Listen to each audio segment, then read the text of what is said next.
হযরত মুহাম্মদ সাল্লাল্লাহু আলাইহি সাল্লাম জন্মগ্রহণ না করলে কি পৃথিবী ধ্বংস হতো? এটা কতটুকু সত্য?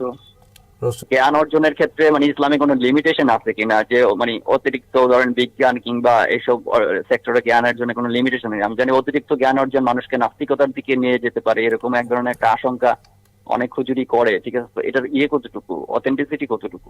নাস্তিকতাকে কিছু কিছু মানুষ একটা ট্রেন্ড মনে করছে, যে এইটাকে মনে করছে যে হ্যাঁ, আমরা যদি নিজেকে নাস্তিক দাবি করতে পারি বা তাহলে কেউ কেউ মনে করে কোনো কোনো জ্ঞানী বা সুশীল যে আমি অনেক জ্ঞানী হয়ে গেছি, সুতরাং আমাকে এখন নাস্তিকতাকে মেনে নিতে হবে। এখন সরাসরি দেখবেন প্রশ্ন উত্তর ভিত্তিক অনুষ্ঠান ইসলামী সমাধান, সৌজন্যে NCC bank, powered by NCC Islamic. NCC bank কার্ডে এই রমজানে শপিং, ডাইনিং ও ট্রাভেলিং এ পাচ্ছেন আকর্ষণীয় ক্যাশব্যাক এবং সেভিংস অফার। এনসিসি ব্যাংক, আপনার সাথেই সব সময়।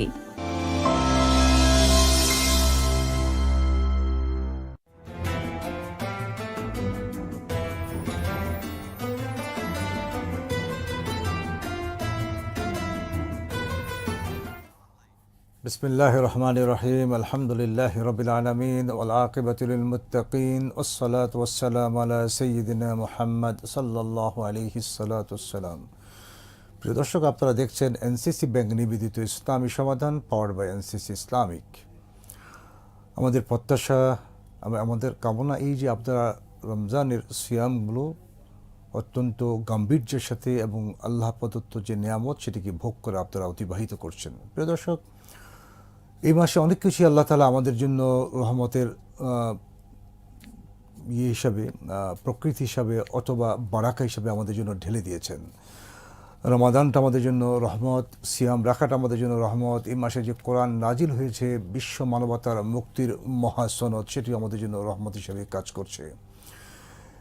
এবং এই বিশ্ব মানবতার মুক্তির সনদ যে নবীর উপর, যে রাসূলের উপর অবতীর্ণ করা হয়েছে, তিনি ছিলেন সর্বশ্রেষ্ঠ মহামানব এবং সর্বশ্রেষ্ঠ রাসূল।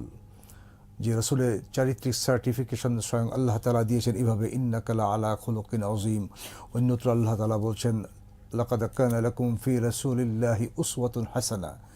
কোরআন এত দামি এবং এত দামি গ্রন্থ, যে গ্রন্থটা যার উপর নাজিল করা হলো তিনিও মহান ব্যক্তি এবং মহান মানুষে তিনি পরিণত। যার কারণে আল্লাহ তাআলা যে আজিম এই শব্দটা কেবলমাত্র তার ক্ষেত্রে ইউজ করেছেন এবং আল্লাহ তাআলা তার রাসূলের চরিত্রের ক্ষেত্রে কথাটা ব্যবহার করেছেন। এই রাসূল যিনি আমার আপনার মুক্তির জন্য সারা জীবন ধরে কেঁদেছেন এবং মানবতার মুক্তির জন্যে তার জীবনের সমস্ত কিছু আল্লাহর সন্তুষ্টির রাহে তিনি বিলিয়ে দিয়েছেন। এবং তিনি মানবতার মুক্তির জন্য কল্যাণ কামনায় যখন হেরা গুহাতে ধ্যানমগ্ন থাকতেন, এই ধ্যানমগ্ন থাকা অবস্থায় কোনো এক ক্ষণে, যে ক্ষণটি পরবর্তীতে মহেন্দ্র ক্ষণে পরিণত হয়েছিল, আল্লাহ তাআলা নাজিল করলেন তার ফেরেশতা জিবরাইল আলাইহিসসালাতু ওয়াসসালামের মাধ্যমে, ইকরা পড়ো। এরই ছিল কোরআনে কারীমের প্রথম শব্দ।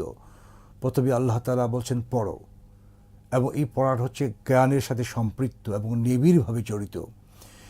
এবং এই যে জ্ঞান বিষয়টা আমরা কথা বললাম, এই জ্ঞান বিষয়টা নিয়ে কোরআনে কারীম আল্লাহ তাআলা ইলম শব্দটা 750 বার ইউজ করেছেন কোরআনে কারীমের 6237টা আয়াতের মধ্যে। প্রিয় দর্শক, জ্ঞানটা অত্যন্ত গুরুত্বপূর্ণ বিষয়। জ্ঞান ছাড়া আমাদের চলা নিষেধ। জ্ঞান ছাড়া আমরা পড়তে পারি না, জ্ঞান অর্জন করা ছাড়া আমরা অনুধাবন করতে পারি না, এবং আমাদের ভেতরগত, অস্থিগত বা মজ্জাগত যে অরিজিনাল রিডিং, রাইটিং অ্যান্ড আমাদের যে রিয়েলাইজিং ক্যাপাসিটি আছে সেটি আমরা প্রকাশ করতে পারি না। এই জন্য আল্লাহ তাআলা বললেন, হাল ইয়াস্তাবিল লাযীনা ইয়ালামুন ওয়াল্লাযীনা লা ইয়ালামুন। যারা জানে আর যারা জানে না তারা সমান না। আমরা আপনাদের কাছে যে কথাটি বোঝাতে চেষ্টা করছি সেটা হলো, ইসলামিক জ্ঞান অর্জনের যে সিগনিফিকেন্স বা ইম্পর্টেন্স সেটা লিমিটলেস। ইসলাম কোনো সীমা রেখা দিয়ে দেয়নি, কতটুকু জ্ঞান অর্জন করলে তোমাদের জন্য যথেষ্ট। এই কারণে আমরা এই গুরুত্বপূর্ণ বিষয়ের উপর আজকে আলোচনা করতে চাই। আমরা এই গুরুত্বপূর্ণ বিষয়ে আলোচনার জন্য আমাদের স্টুডিওতে নিমন্ত্রণ জানিয়েছি একজন সম্মানিত অতিথিকে। তিনি হচ্ছেন মাওলানা মাহমুদুল হাসান হাশেমি, গবেষক, লেখক এবং বিজ্ঞ শিক্ষাবিদ। প্রিয় দর্শক, চলুন আমরা তার সাথে কথা বলি।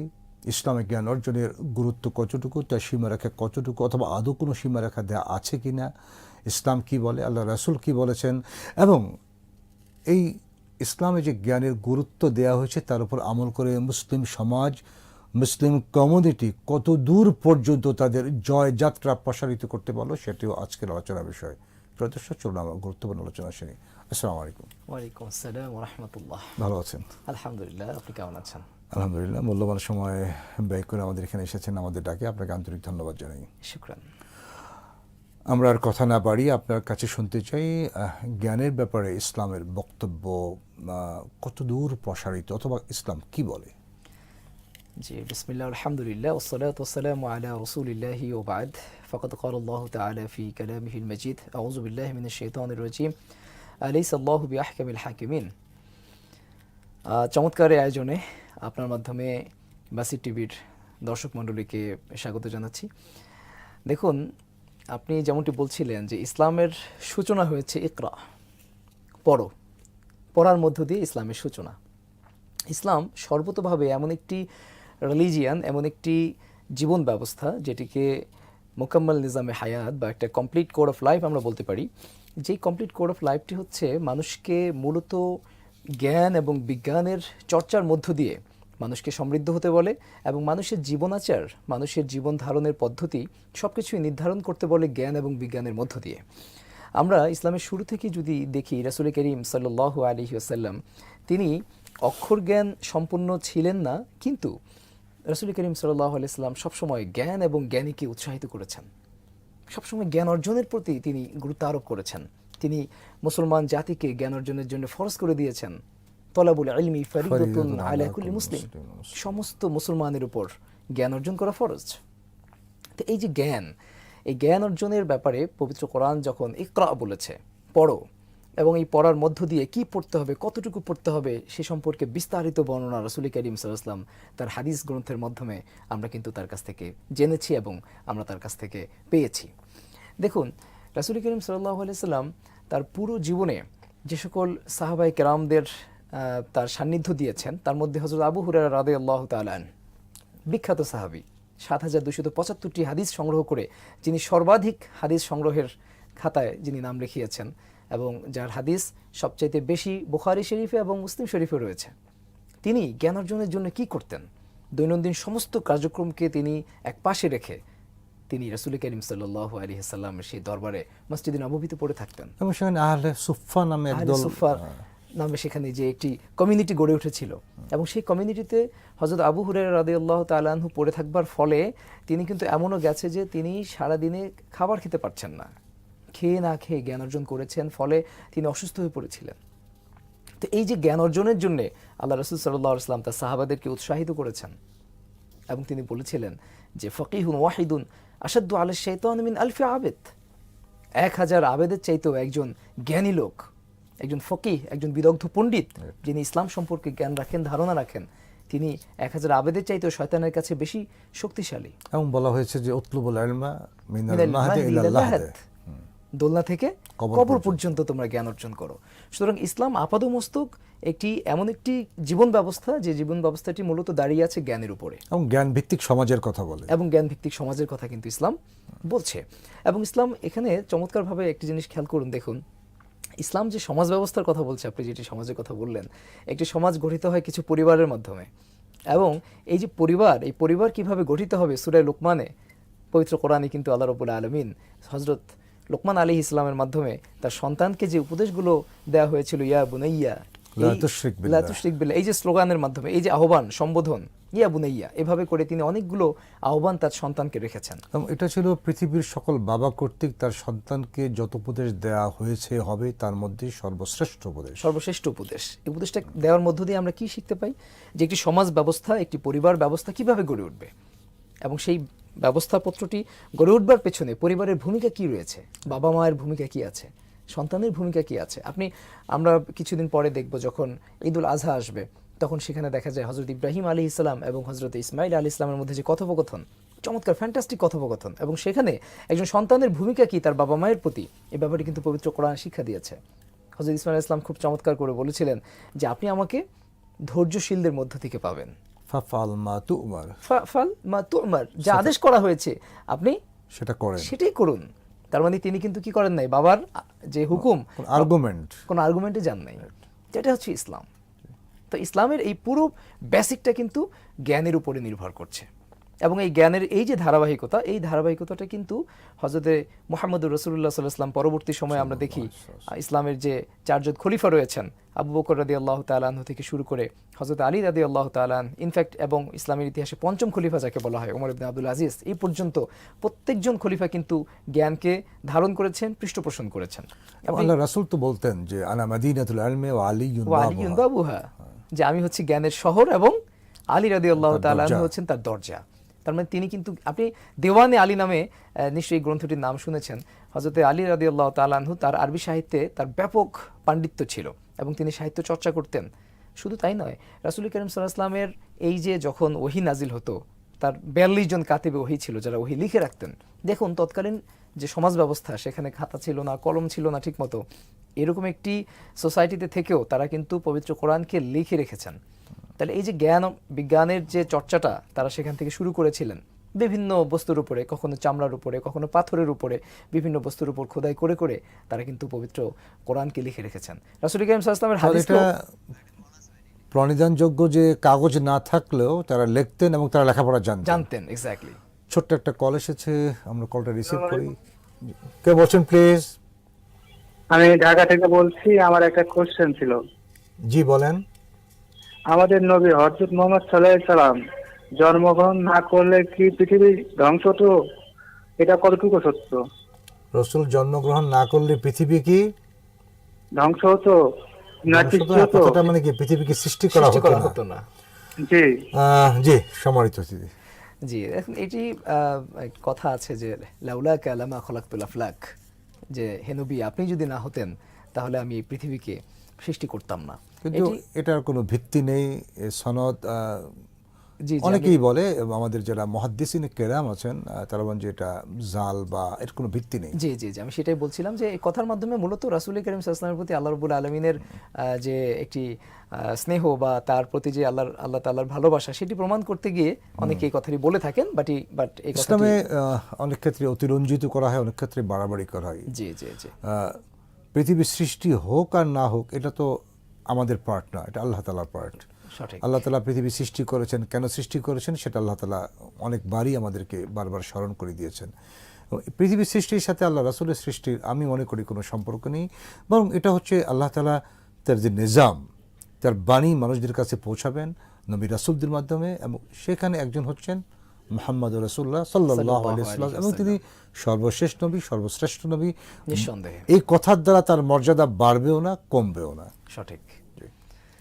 তো আমাদের প্রিয় ভাই, আশা করি আপনি প্রশ্নের উত্তর পেয়েছেন। আমরা যেটাতে ছিলাম যে আলী রাদিয়াল্লাহু তাআলা আনহু যে জ্ঞানের যে দিকে তার যাত্রার বিষয়টা, যেমন তিনি একটা কথা বলছেন চমৎকারভাবে, আমি অনেক আগে মুখস্থ করা এটা, জি, লাইসাল ইয়াতীমু মান ক্বাদ মাতা ওয়ালিদুহু ইন্নাল ইয়াতীমা ইয়াতীমুল আকলি ওয়াল হিসাব।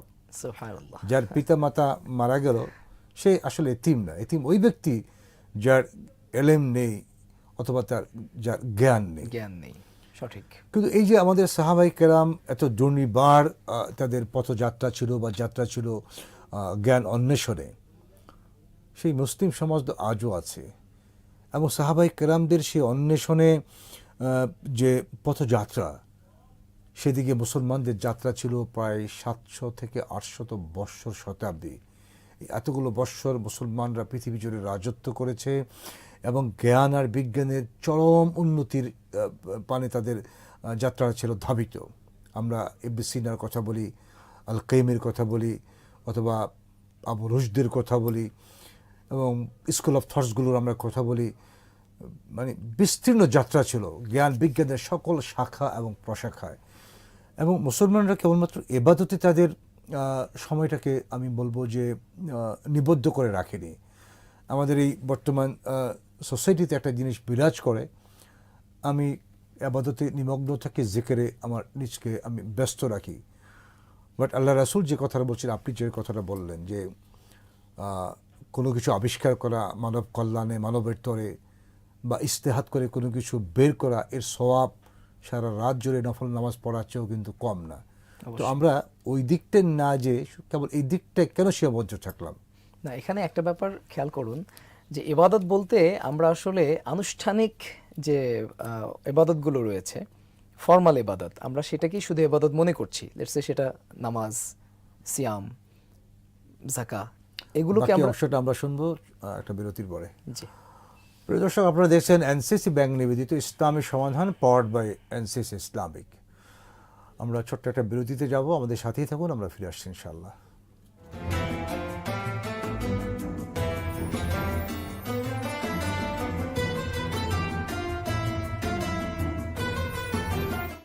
এনসিসি ব্যাংক কার্ডে এই রমজানে শপিং, ডাইনিং ও ট্রাভেলিং এ পাচ্ছেন আকর্ষণীয় ক্যাশব্যাক এবং সেভিংস অফার। এনসিসি ব্যাংক, আপনার সাথেই সব সময়। শরিয়া অনুশাসন মেনে বিজ্ঞ শরিয়া বোর্ডের নির্দেশনায় ও স্বতন্ত্র ব্যবস্থাপনায় গ্রাহকদের জন্য এনসিসি ইসলামিক ব্যাংকিং এর আকর্ষণীয় সেবাসমূহ রয়েছে। আধুনিক সকল সুবিধা, তাই শরিয়া মেনে ব্যাংকিং হবে সহজে ও নিশ্চিন্তে। এনসিসি ইসলামিক ব্যাংকিং এর সাথে। এনসিসি ব্যাংক, আপনার সাথেই সব সময়। বিশ্বজুড়ে বিস্তৃত নেটওয়ার্ক ও প্রয়োজনীয় আধুনিক সকল সুবিধা নিয়ে রেমিটেন্স সেবায় আপনার বিশ্বস্ত প্রতিনিধি এনসিসি ব্যাংক, আপনার সাথে সব সময়। বিশিষ্ট ইসলামী চিন্তাবিদ অধ্যাপক সোহেলা সোভান রচিত গ্রন্থ দৈনন্দিন জীবনে কোরআনের ভূমিকা। গ্রন্থটি পাওয়া যাচ্ছে হাক্কানি পাবলিশার্সে। বিশিষ্ট ইসলামী চিন্তাবিদ অধ্যাপক সোহেলা সোভান রচিত গ্রন্থ শান্তির প্রতীক নবীজি। গ্রন্থটি পাওয়া যাচ্ছে হাক্কানি পাবলিশার্সে।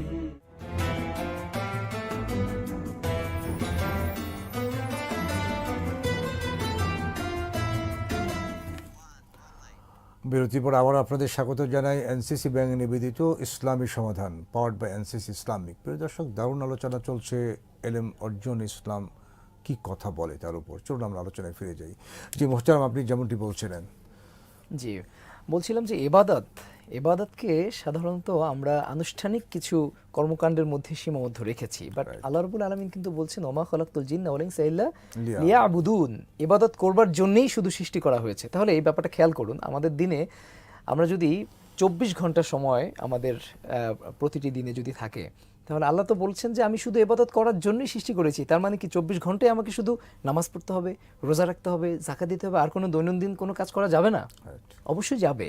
এবং যদি আমি দৈনন্দিন কাজ করি তাহলে কি সেটা ইবাদতের বহির্ভূত?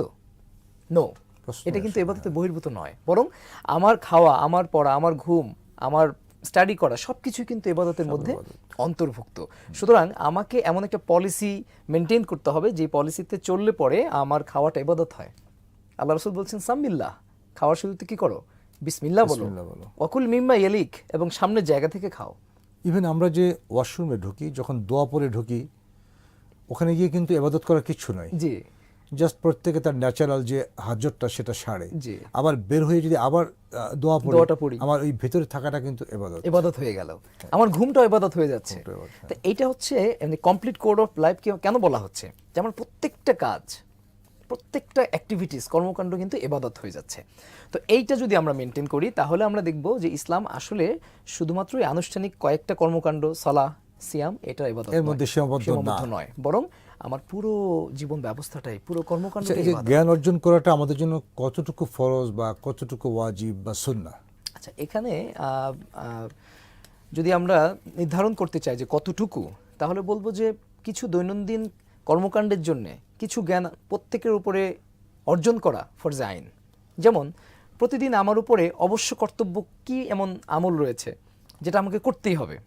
একজন আকেল বালেক মুকাল্লাফ মুসলিমের জন্য ছাড়া জীবন চলে না। একজন মুকাল্লাফ মুসলিমের জন্য তাকে প্রতিদিন 5 ওয়াক্ত সালাত আদায় করতে হচ্ছে। সুতরাং 5 ওয়াক্ত সালাতের জ্ঞান অর্জন করা এটি ফরজ। 5 ওয়াক্ত সালাত পড়বার জন্য তাকে প্রতিদিন কোরআন তিলাওয়াত করতে হয়। সুতরাং কোরআন তিলাওয়াত করা ফরজ, এবং এই ফরজগুলো ফরজে আইন। তিনি যদি এমন করেন যে কোরআন তিলাওয়াত জানেন না, তাহলে কিন্তু তার ফরজে আইনটা আদায় হবে না। জি জি, আমরা আরেকটা ফোন এসেছে, দেখি কে বলছেন। জি, কে বলছেন ভাই? আমার একটা প্রশ্ন ছিল। জি, যে আমি আজকে ও পর্বটা, আমি আপনার কথাটা শুনতে পাচ্ছি না। খুব সম্ভবত ভাই ডিটাচড হয়ে গেছেন। আমরা আবার আলোচনায় ফিরে যাই। জি, মনীষীরা বলেন, মুসলিম ফকিহরা, যে কাজটা ফরজ তার জ্ঞান অর্জন করাটা ফরজ, যে কাজটা ওয়াজিব তার জ্ঞান অর্জন করাটা ওয়াজিব, যে কাজটা সুন্নাহ তার জ্ঞান অর্জন করাটা সুন্নাহ, সুন্নাহ। আর যে কাজটা হারাম তার জ্ঞান অর্জন করা ফরজ। এক্স্যাক্টলি। এটা আমরা কিভাবে দেখি? মারিফাতুল হালালি ওয়াল হারাম, জ্ঞান, আরবিতে তো আল ইলম মানে জ্ঞান। এই ইলমের সংজ্ঞা দিতে গিয়ে ইমাম আবু হানিফা, ইমাম আজম, তিনি বলছিলেন যে এই জ্ঞান বলা হয় মারিফাতুল হালাল ওয়াল হারাম। জ্ঞান হচ্ছে হালাল এবং হারামের কে জানতে হবে, কে জানতে হবে, হালাল এবং হারামের পরিচয় সম্পর্কে জানা, কোনটা হালাল এবং কোনটা হারাম। সুতরাং আপনি যেটা বললেন যে হারামের জ্ঞান অর্জন করা ফরজ, তাহলে এই যে জ্ঞান কিন্তু তখনই হবে যখন আমি কোনটা হালাল এবং কোনটা হারাম সেটা জানতে পারবো। সুতরাং জ্ঞানের এই যে একটি ক্রমধারা বা একটি ক্রমবিন্যাস, যে কখনো এটি ফরজ হচ্ছে, কখনো এটি ওয়াজিব হচ্ছে, কালেকটিভ জ্ঞান যেটা হয়তো সবার জন্যে ফরজ নয়, বরং মুষ্টিমেয় কিছু মানুষের জন্য ফরজ, আবার কিছু স্পেসিফিক জ্ঞান আছে, বিশেষ জ্ঞান, বিশেষ যেটা জ্ঞান সবার জন্য যেটা দরকার সবার নেই। জন্য দরকার নেই, সেটি শুধু ওই বিশেষায়িত সেক্টরে যারা কাজ করবেন তাদের জন্য দরকার। সুতরাং এই বিশেষায়িত বা কালেকটিভ জ্ঞানগুলোর বাহিরে ওই যে যেমনটি বলছিলাম প্রথমেই, যে একজন মানুষের উপর দৈনন্দিন যে জিনিসটি ফরজ তার জ্ঞান অর্জন করা কিন্তু তাকে ফরজ, ওটি তাকে করতেই হবে। এবং আল কোরআনে কারীম আল্লাহ তাআলা বলছেন ফাসআলু আহলা যিকরি ইন কুনতুম লা লা তা'লামুন। তা'লামুন। আমরা একটু দেখি, আবার একটা ফোন এসেছে। জি, কে বলছেন প্লিজ? হ্যালো, আসসালামু আলাইকুম, আমি ঢাকা থেকে বলছি। আমি একটু ওই জ্ঞান নিয়ে একটা প্রশ্ন করতে চাই। জি জি ভাই বলেন প্লিজ। যে মানে জ্ঞান অর্জনের ক্ষেত্রে মানে ইসলামে কোনো লিমিটেশন আছে কিনা, যে মানে অতিরিক্ত ধরেন বিজ্ঞান কিংবা এসব সেক্টরে জ্ঞানের জন্য কোনো লিমিটেশন নেই? আমি জানি অতিরিক্ত জ্ঞান অর্জন মানুষকে নাস্তিকতার দিকে নিয়ে যেতে পারে, এরকম এক ধরনের একটা আশঙ্কা অনেক হুজুরি করে, ঠিক আছে? তো এটার কতটুকু, অথেন্টিসিটি কতটুকু? জি, থ্যাংক ইউ ভাইয়া। আমরা আপনার রেফারেন্স যেটা আপনি জানতে চেয়েছেন সেটা সহকারে বলবো ইনশাআল্লাহ। উনি জানতে চেয়েছেন যে আমরা জ্ঞান অর্জন কতটুকু করব, আর অতিরিক্ত জ্ঞান অর্জন কি আমাদেরকে নাস্তিকতার দিকে ধাবিত করে? জি, দেখেন আমরা একটা হাদিস বলেছি, উতলুবুল ইলমা মিনাল মাহদি ইলাল লাহাদ। লাহাদ, দোলনা থেকে কবর পর্যন্ত। সুতরাং এখানে কি কোনো সীমারেখা দেয়া আছে? কোনো সীমারেখা বয়স 50 বা 40 বছর পর্যন্ত জ্ঞান অর্জন করো, অথবা বই এটা পড়া যাবে, এটা এটা পড়া পড়া যাবে না, কোনো জি। সীমারেখা দেয়া আছে কোথাও? কোথাও কোনো সীমারেখা দেয়া নেই। সুতরাং জ্ঞান অর্জনে ইসলামের কোনো ধরাবাঁধা নিয়ম নেই। তবে যে কথাটা আমরা বলতে চাই সেটা হচ্ছে যে ইকরা বিসমি রাব্বিকাল্লাযী খালাক, জ্ঞান অর্জন করতে হবে আল্লাহর নামে। অবশ্যই আল্লাহর নাম ছাড়া অন্য কোনো কিছু জ্ঞান অর্জন করলে সেটা কোনোদিন ভালো ফল বয়ে আনে না। আমরা কেমিস্ট্রি পড়ব, বায়োলজি পড়ব, অথবা আমরা সিভিক্স নিয়ে পড়ালেখা করব, বা পলিটিক্যাল সায়েন্স, ম্যানেজমেন্ট, অ্যাকাউন্টিং, কোনো সমস্যা নেই, বা সব কিছু হবে বিশ্বের মানুষের কল্যাণের জন্যে। না, এটি তো এজ এ মুসলিম আমি তো অবশ্যই আল্লাহর নামে শুরু করব। কিন্তু আপনি চিন্তা করেন একজন নন বিলিভার, একজন অমুসলিম, ধরেন একজন খ্রিস্টিয়ান, একজন বুদ্ধিস্ট, তিনি যদি জ্ঞান অর্জন করতে চান, তিনি হয়তো আমাদের মতো আল্লাহর নামে শুরু করছেন না, কিন্তু তাই বলে কি তিনি অনেক জ্ঞান অর্জন করতে করতে নাস্তিক হয়ে যাচ্ছেন? সবাই কি নাস্তিক হচ্ছে? সবাই কেন? এটা যে আমাদের পজিটিভ অ্যাপ্রোচটা আছে কি না? এক্স্যাক্টলি। সুতরাং এখন আমাদের সোসাইটিতে আমরা যেটা দেখি যে নাস্তিকতাকে কিছু কিছু মানুষ একটা ট্রেন্ড মনে করছে, যে এইটাকে মনে করছে যে হ্যাঁ আমরা যদি নিজেকে নাস্তিক দাবি করতে পারি, বা তাহলে কেউ কেউ মনে করে কোনো জ্ঞানী বা সুশীল যে আমি অনেক জ্ঞানী হয়ে গেছি, সুতরাং আমাকে এখন নাস্তিকতাকে মেনে নিতে হবে, বা আমাকে কোনো শৃঙ্খলার মধ্যে থাকা চলবে না, এই ধরনের ধারণা থেকেই কিন্তু মানুষ তখন নিজেকে নাস্তিক হিসেবে প্রকাশ করতে চায়। এই ক্ষেত্রে তারা যে কথাটা বলে সেটা হচ্ছে আমি যা দেখি না তা বিশ্বাস করি না। এটা একদম ভোগাস কথা। কারণ ওই ভদ্রলোক পৃথিবীতে এমন অনেক কিছু বিশ্বাস করে যা সে দেখে না।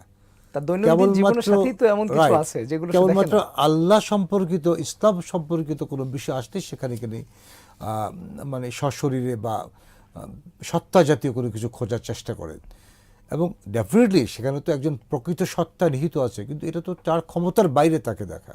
সঠিক।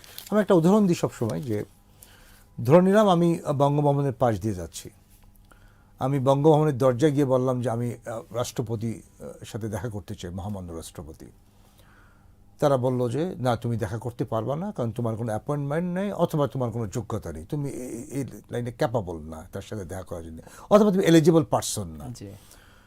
এখন আমি যাওয়ার সময় বলতেছি দূর, ভেতরে রাষ্ট্রপতি নাই, কিন্তু আমার তো ক্যাপাসিটি নেই তার সাথে দেখা করার। তো আমরা যে আল্লাহকে দেখব, আল্লাহকে আমরা ডিরেক্টলি দেখতে চাই আমাদের এই চর্মচক্ষে, এটা তো আমাদের এই দৈহিক যে মানব সত্তা, এর পক্ষে সম্ভব নয়। আমাদের ক্ষমতাই নাই। আমরা আকাশের দিকে তাকাতে পারি না অনেকক্ষণ যাবৎ, আমরা দু পায়ে উঁচু করে সূর্যের দিকে হাঁটতে তাকাতে পারি পারি না, না। সূর্যের দিকে তাকাতে পারি না, এবং যে জ্যোৎস্না নিয়ে আমরা এত কবিতা সাহিত্য রচনা করি তার দিকেও তো আমরা 5 মিনিটের বেশি তাকাতে পারি না, পারি না। যেটা আমাদের নাকি পাগল পাড়া করে দেয় বিভিন্ন কারণে, কাব্যে মহাকাব্যে উপন্যাসে। এই যদি হয় সৌন্দর্যের দিকে তাকানোর অবস্থা, তাহলে আমি কি করে আমার রবকে আমি পৃথিবীতে দেখবো আশা করি? আল্লাহ তাআলা তো ক্লিয়ার বলছেন, লা তুদরিকুল আবসার জি জি। ওয়া হুয়া ইউদরিকুল আবসার। তাহলে আমাদের ভাই যেটা জানতে চেয়েছেন যে বেশি পড়ালেখা করলে অন্য কোনো কিছু থেকে আমরা ধাবিত, আসলে এই সুযোগটা নেই যদি আমি আমাকে কন্ট্রোল করে রাখতে পারি ঠিক পথে। জি জি।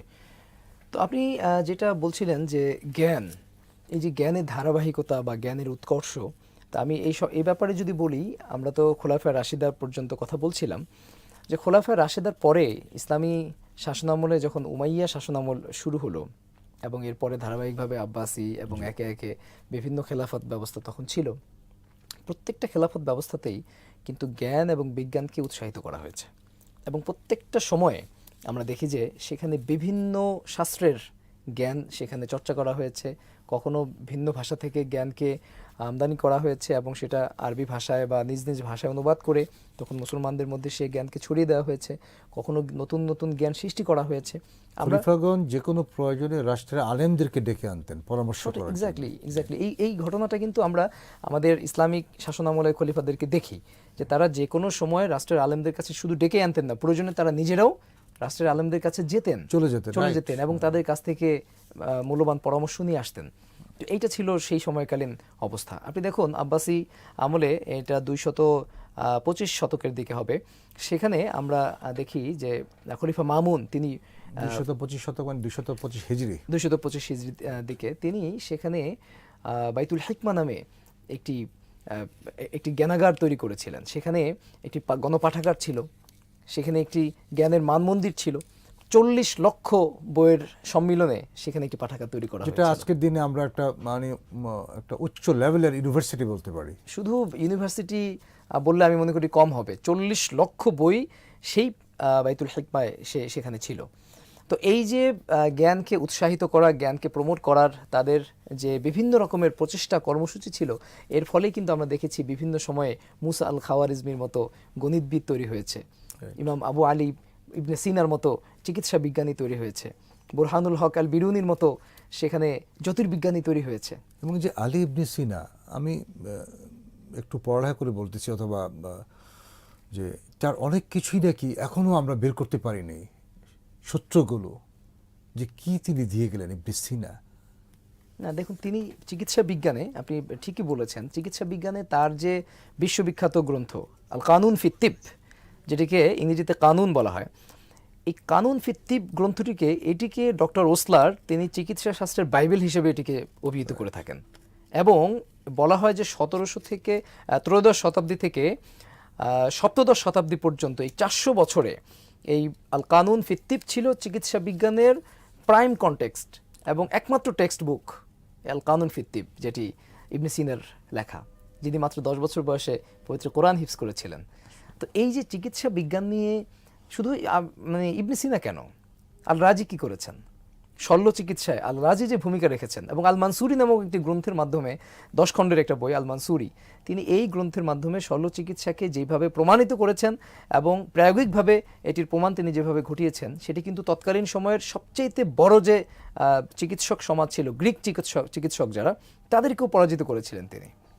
তো এই যে আল রাজি, ইবনে সিনা, আল বিরুনি, আপনি হাসান ইবনে হাইসামের কথা আমি যদি বলি, তিনি কিতাবুল মানাজিরের মাধ্যমে তিনি যে চক্ষু বিজ্ঞানের যে ফর্মুলা আবিষ্কার করেছিলেন, অসাধারণ ফর্মুলা।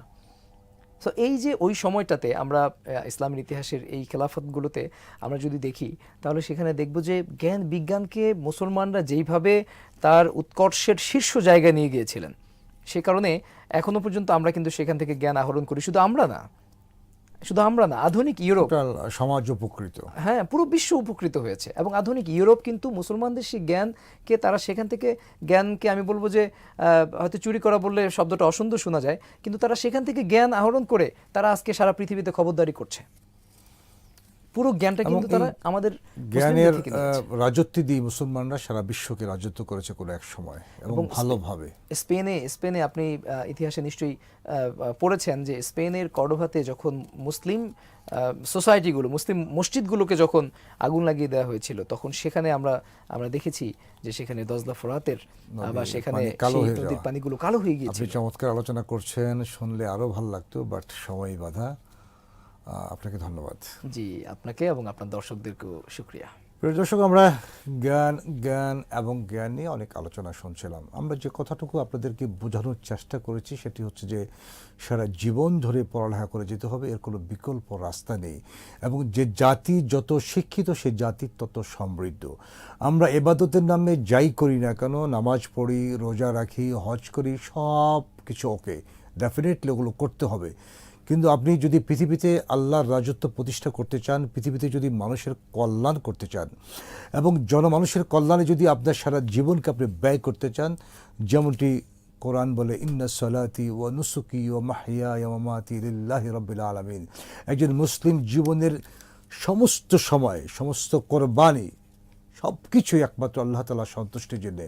আমি ঘুমাবো, সেটা আল্লাহর সন্তুষ্টির জন্যে। ঘুমানোর পরে আমি আমার যে স্ট্রেংথটা সেটা আমি আবার নিজের মাঝে অর্জন করতে পারবো, সেটা আমি আবার পরের দিন ব্যয় করবো। এই হচ্ছে মুসলিম ইতিহাস।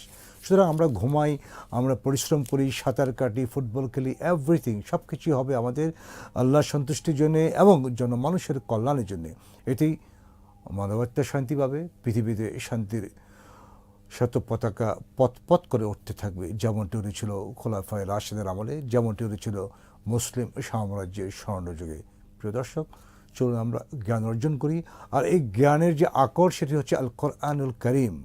এটা এমন একটা গ্রন্থ যে গ্রন্থে পৃথিবীর সমস্ত বৈষয়িক যে বিষয়াবলী আছে সেগুলো আলোচনা করা হয়েছে, ঠিক তেমনিভাবে আখিরাতের বিষয়গুলো আলোচনা করা হয়েছে। এই উভয় জগতের কল্যাণ ছাড়া আমাদের মুক্তির কোনো রাহা নেই। আমাদেরকে উভয় জগৎকে ফলো করতে হবে, উভয় জগতের কামিয়াবি আমাদের চাইতে হবে। আমরা তো বারবার বলি হাইয়া আলাস সালাহ, হাইয়া আলাল ফালাহ। প্রিয় দর্শক, আমরা যদি আরেকবার সোনালী দিনে ফিরে যেতে চাই, এর বিকল্প কিছু নেই। চলুন আমরা শুনি, আমল করার চেষ্টা করি। আপনারা দেখছেন এনসিসি ব্যাংক নিবেদিত ইসলামী সমাধান, পড বাই এনসিসি ইসলামিক। আজ এ পর্যন্তই, আবার আপনাদের সাথে দেখা হবে ইনশাআল্লাহ। হাযা মা ইনদি ওয়াল ইলমু ইনদাল্লাহ ওয়া মা তাওফীকি ইল্লা বিল্লাহ। আসসালামু আলাইকুম ওয়া রাহমাতুল্লাহি ওয়া বারাকাতুহু।